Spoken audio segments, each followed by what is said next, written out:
We have started with the greatest problem: how to unlock a completely dead Tesla and how to charge it. How long has it been here? Probably 3 weeks or 4. It has completely run out of batteries. Even the door handles can't be opened. We can't get into the car in any way. Everyone is using all devices to find solutions on YouTube. I think this is the real beginning for this content. This is how a Tesla test drive should work. It stood on the street for only 3 weeks. And here we have the first problem. There has to be some kind of plug with a hidden cable for mechanical opening the car. I think this car is staying here for much longer than the guys said. Look here! Everything is covered with cobweb. It has been 15 minutes. I have found 4 subscribers in Germany who have Tesla. But they are useless. Everyone is saying something, but nothing useful. Here we have found some hooks. Look here. Oh, but we can't pull them out. Let's pull them from both sides. 1, 2. No, it doesn't work like that. We've already tried it. It doesn't move at all. We've already wasted a lot of time. Tesla is still closed and there's no way to get into it. We've looked through the forums, asked for help from a lot of people. No one knows how to open it. All our efforts are no to avail. We can see a positive terminal from over there. Let's connect the jump starter through the screwdrivers. One to the positive terminal and another to the vehicle body. But guys aren't raving about it.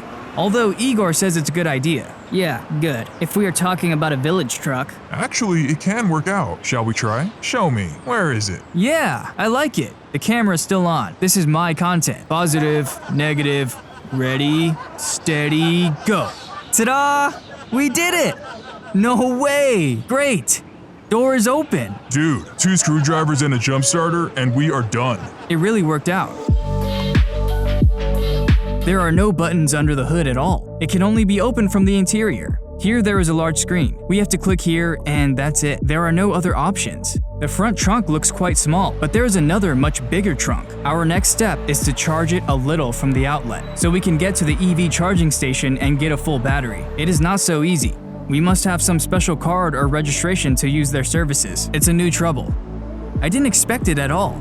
I thought in Russia we have troubles because there is no electric infrastructure. In Europe, everything should be simple, but we are in Germany now and it is not so simple here. We're ready to charge it, so it's going to take 11 hours and 5 minutes. No, 10:50, 10:30, 10:15. It's driving me crazy. Is it so difficult to give a particular time frame? It's like when you try to copy files and you see 30 minutes left, then 25, then 20, and then 30 minutes? That's how all these electronics work. This car is quite a puzzle for me. I need some time to make a whole picture of it. One thing I can say for sure, it is really roomy, but the display is too big. I could be twice smaller to save even more space here. The design looks like it cost them the deer. It needs at least 7 charging hours to get a good drive. We've got only 1.5 miles now. Tesla is charging slowly but surely, 1% per hour. We decided to go to the charging station and figure out something about the registration to get a quick charge later. This is a gas station and there is a charging station nearby, but no one knows how it works. The cashier told me to read and figure it out on my own. It seems we need some kind of card, but what for or how to use it, I don't know. We will arrive by car here and then figure it out. Can you hear it? The absolute silence. We've just got moving. I can already feel that the car immediately gets acceleration, even from the light tap. Yeah, check it out. That's what I called speed up. Here, check out the slowing down. I'm just releasing the accelerator without pressing the brake, and it's already slowing down as it has regenerative braking. Boom, and we're speed up. Wow, it's not even sport mode. It's just the simplest economy mode. It's even impossible to turn on sport mode as we are out of battery. Here we can see the tire pressure icons and some large exclamation mark. On the right side, I can see information about the distance to some bushes or something else. There's another diagram next to it, and here in the middle is the speedometer. The car ergonomic is understandable on the spot. I caught it up on the first try. I was getting a little angry because it took so long to charge it, but this drive feels really great. It's top flight. We are about to change it more, and then to test it on the Autobahn. In Germany, there is no speed limits on the Autobahn. Let's see which limits it has. Look again at this acceleration. Boom! It's actually faster than supercars. I drove a Ferrari, a Lamborghini, I drove a McLaren yesterday. I can say it has better acceleration. I've heard that it's fast, but such output in the economy mode, it's the real deal. I didn't expect. By the way, I think there is some steering backlash. It feels like the steering shaft is loose. Listen to this. Look at this! It detects cars and traffic, and not only the closest one, but several ahead. This one and that one. It covers the traffic situation from all sides.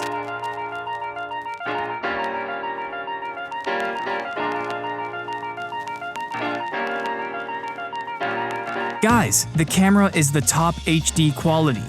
It's not even comparable to other cars. 5 minutes later, some worker of this gas station came with his card, attached it here, pressed some buttons, and finally, the Tesla started charging. Here are green lights. What did he say? Will it be for free? He was really surprised. It was installed, but he had no idea what for or how to use it. We are the first who uses this charging station. The charging is on. We are about to close the car and leave it here. Let's see how much energy it gets in half an hour.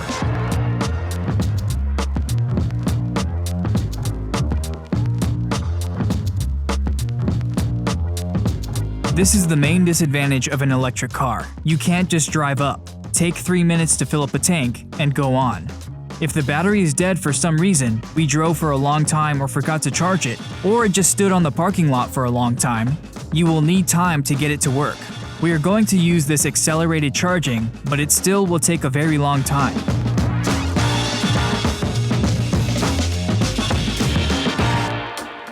It's been half an hour. Let's see. How much has it already got? Look, the door handles and mirrors have opened right away. Just because I have the key in my pocket. This is super cool. I definitely like it. Only 27 miles and it needs another 6 hours of charging. 27 miles is nothing for us. It will take us 19 miles only to get to the Autobahn. There is no way to take a test drive on sport mode with this battery level. See, it's all we got. I think we need at least another half an hour or better, an hour. We've got 42 miles, but we can't wait any longer. We've decided to take a ride to another charge station and recharge a little more. With the reverse gear on, the mirrors immediately go down, and you are supposed to rely on this camera. Believe me, this camera is gorgeous.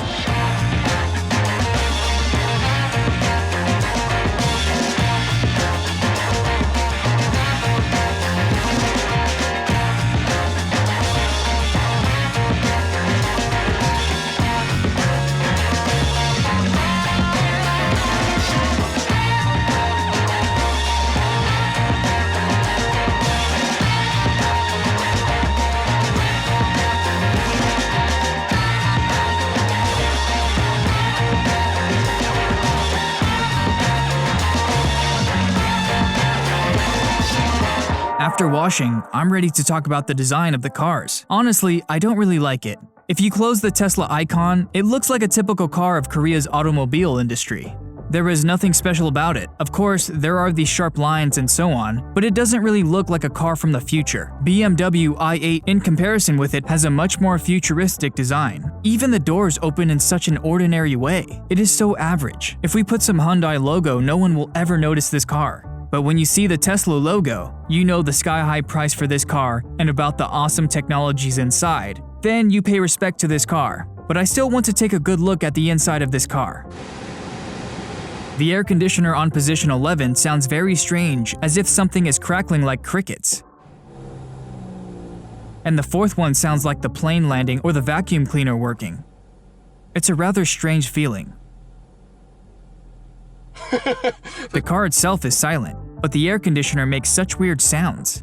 Quite interesting, actually. The seatbelt feels too tight. It's absolutely uncomfortable. By the way, it's not even adjustable to height as in other cars. From the first person, everything looks like this. There are no buttons here at all. There is only a huge display, which can solve all your issues. Here is the handle control wipers, the same as the Mercedes has. The shift knob, just like in a Mercedes, 2 thumb wheels, 4 buttons, and cruise control. That's all. All problems you can solve only here. There are strange icons here. Let's press fire. The sound of the air conditioner is changing. The car is fire, bro! It's for a cozy atmosphere.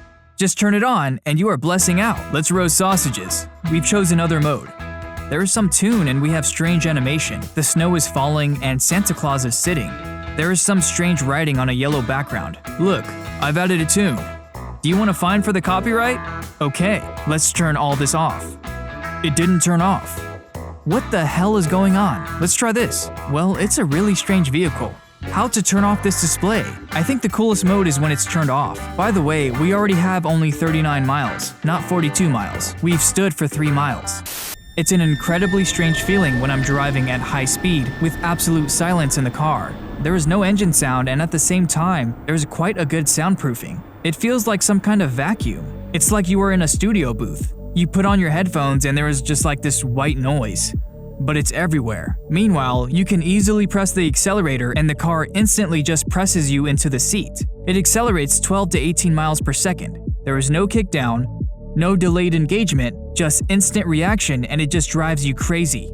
I still can't get used to regenerative braking. Once I release the accelerator, it seems as it presses the brake itself. There is no neutral, no coasting, and you don't need to slow down before turning. In principle, this car is driven only by one pedal, not two. Can you hear this sound? It's like a plane takes off the runway, but it's much quieter.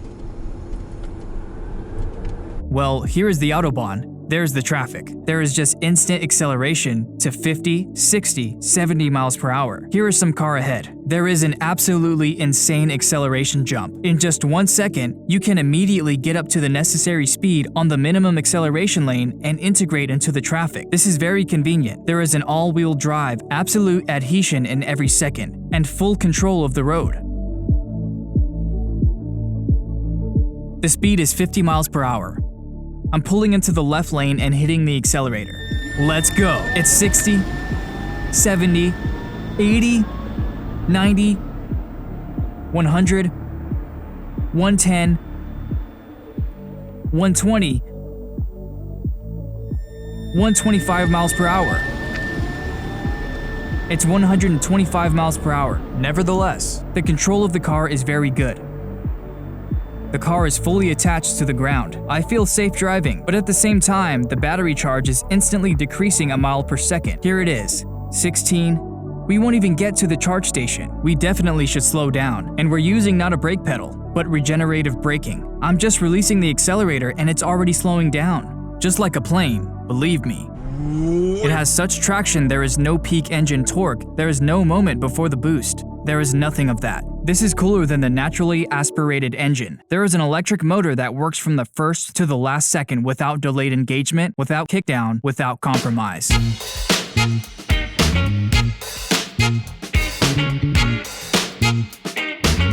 We are in the middle of nowhere. Construction is all around. There are no shops nearby, but there is this machine, and after downloading the app, it is ready to charge for free. Everything not so bad as we thought, just we have to find out new things. This charge station doesn't work. We are now calling everyone asking for a quick charge somewhere because we only have 6 miles to get to the charge station.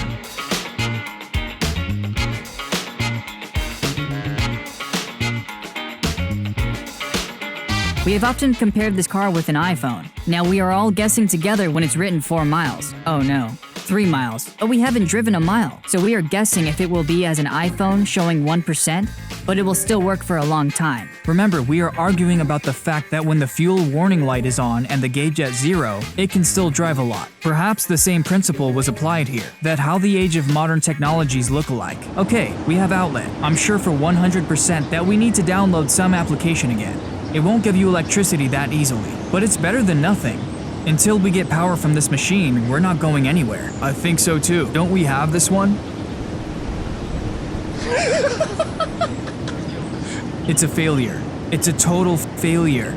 Let's ask someone at the cafe or somewhere else. They refuse to give us electricity. Probably we have to call a tow truck because there is no single outlet around. All organizations are already closed. The time is 9 o'clock. It's getting dark already. Actually, it's quite strange for me that here in Germany, everyone refused to give us electricity. No. I'm sure that in our country, even if they don't want to give it immediately, you can explain the situation, you can offer money as last resort.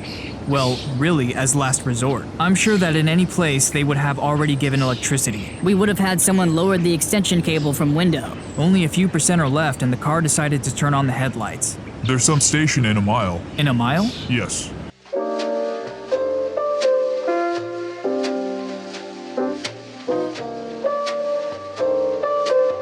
You will never have such adventures with an ordinary car when you have to negotiate with people. Be ready to use a tow truck. And then boom, you find a life-saving outlet and even a powerful one. I think that some of you may just wonder why didn't you go to this gas station in the first place. So this is not the EV charging station. It's an ordinary gas station. We arrived here and just asked the employees if they can give us an outlet so that we could recharge. They understood our situation and disconnected the vacuum cleaner. You know, the big machine that you throw coins in to clean the car? They disconnected it and allowed us to charge the car, so we could get home without a tow truck. We've got 21 miles. It's enough. Besides, at 0, we can still drive a little, but only without speeding. I am very surprised that there is no HUD projector. It's a new normal for modern cars when you have the speed displayed on the windshield. Maybe the GPS or gauges. This is just nonsense for a futuristic car. As I personally see Tesla, the GPS shows 2 miles ahead, while Tesla shows 0 battery charge already. We've already driven a couple miles at 0 miles. We can conclude that all cars, when they show that there is no fuel, it's a lie, and they can still be driven for a long time. We have arrived. There's the entrance, and our car is parked there. I'm more than happy right now, because Tesla is a real stress on wheels. You are constantly worried that you will run out of electricity. There is a high-speed car, but you can't use it at full power because otherwise, your battery will run out very quickly.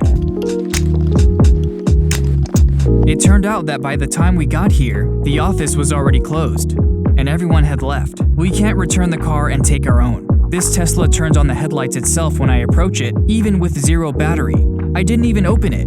It just detects the key nearby. So we're done for today. Thank you for watching this video. I hope you enjoyed it. Subscribe to the channel so you don't miss the next video. Ilya Strekal was with you. See you soon.